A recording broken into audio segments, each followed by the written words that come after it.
तो आज सुबह मैं अपने दुकान पर आकर दुकान की साफ सफाई करने के बाद थोड़ी देर स्टडी की, जिसमें अपने शेड्यूल के हिसाब से थोड़ी देर लेक्चर देखा। और लेक्चर देखते टाइम मैंने जो नोट्स बनाया था उससे थोड़ी देर रिवीजन किया। और इसके बाद मुझे काफी ज्यादा भूख लग रही थी, तो मैं दोपहर को खाना खाने के लिए घर आ गया। और घर आकर देखा तो आज हमारे गाँव में धान के बीज से चावल निकालने वाली मशीन आई थी। और हमारे खेतों से धान की कटाई होने के बाद जो धान के बीज इकट्ठा हुए थे उनसे चावल निकाले जा रहे थे।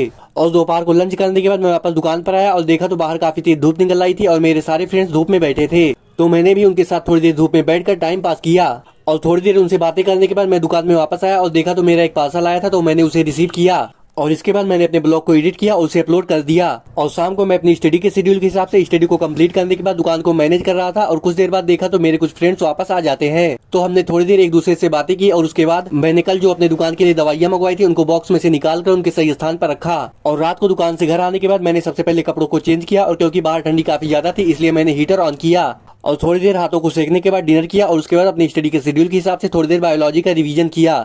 Thank you for watching.